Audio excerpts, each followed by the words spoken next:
Pharma সেক্টরের একটা অন্যতম কোম্পানি যার নাম হচ্ছে আইওএল কেমিক্যালস অ্যান্ড ফার্মা, যাকে আমরা শর্টে হচ্ছে আইওএলসিপি বলে চিনি। তো আইওএলসিপির হচ্ছে আমরা ফান্ডামেন্টালসটাকে নিয়ে অ্যানালিসিস করব, দেখব যে কোম্পানিটা ফান্ডামেন্টালি কতটা সাউন্ড রয়েছে। তো কোম্পানিটা এখন ট্রেড করছে 346 টাকায় এখন ট্রেড করছে।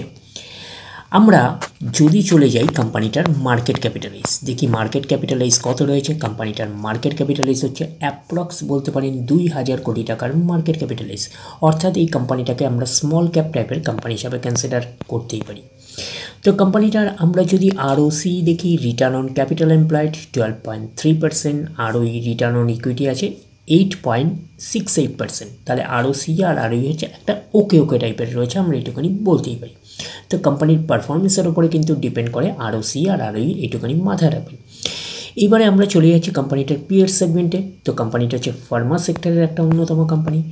তো এইটুখানি আমরা বলতে পারি যে ফার্মা সেক্টরের কোম্পানি হিসাবে কিন্তু 8 নম্বর পজিশন কিন্তু র্যাঙ্ক করছে অ্যাজ পার মার্কেট ক্যাপিটালাইজ অনুযায়ী। তো কোম্পানিটার আমরা যদি প্রফিট অ্যান্ড লস সেগমেন্টে যাই, তো প্রফিট অ্যান্ড লস সেগমেন্টের আমরা চলে যাচ্ছি ডিরেক্টলি কোম্পানিটার হচ্ছে নেট প্রফিটে। দেখব যে নেট প্রফিটে অবস্থান কীরকম রয়েছে। তো আমরা চলে আসছি নেট প্রফিটে। তো নেট প্রফিটের রেঞ্জ কীরকম রয়েছে, নেট প্রফিটে 98 কোটির রেঞ্জে নেট প্রফিট রয়েছে, আমরা এইটুখানি বলতেই পারি।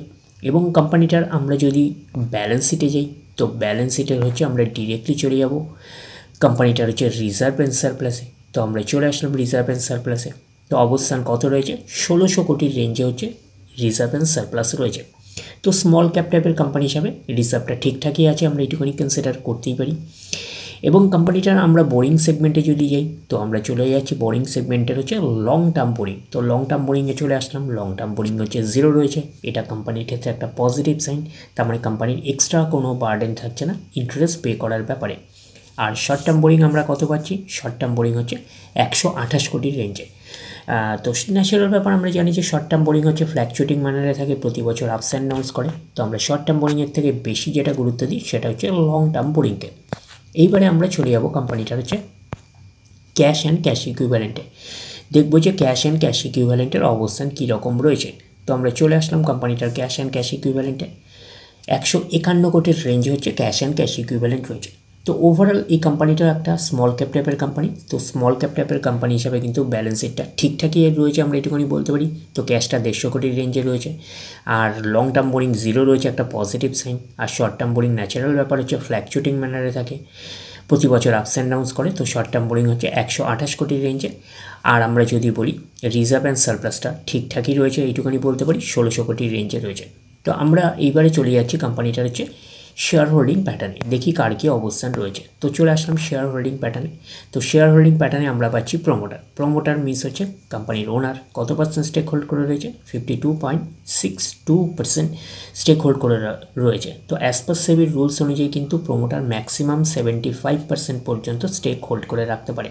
তো এখানে দেখতে পাচ্ছি যে প্রমোটার হচ্ছে 52%-এর বেশি রয়েছে। আর এফআইএস রয়েছে, ফরেন ইনস্টিটিউশনাল ইনভেস্টার রয়েছে 1.49%, তার মানে হচ্ছে 1.5%-এর মতন বলতে পারেন। আর ডিআইএস আছে ডোমেস্টিক ইনস্টিটিউশনাল না থাকার মতন 0.08%, আর পাবলিক রয়েছে 45.81%। তাহলে এইটুকুনি বলতে পারি যে একটা ওকে টাইপের শেয়ার হোল্ডিং প্যাটার্ন হিসাবে কনসিডার করতেই পারি, যেহেতু স্মল ক্যাপ টাইপের কোম্পানি।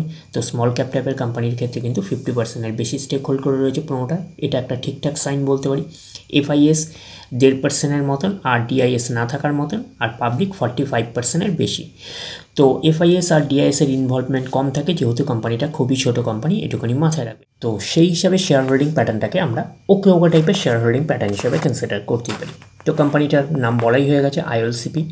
ওভারঅল আমরা কোম্পানিটাকে কিন্তু ফান্ডামেন্টালি সাউন্ড কোম্পানি হিসাবে কিন্তু কনসিডার করতেই পারি, যেহেতু কোম্পানিটা একটা স্মল ক্যাপ টাইপের কোম্পানি। তো স্মল ক্যাপ টাইপের কোম্পানি হিসাবে কোম্পানিটাকে ফান্ডামেন্টালি সাউন্ড কোম্পানি হিসাবে কনসিডার করতেই পারি।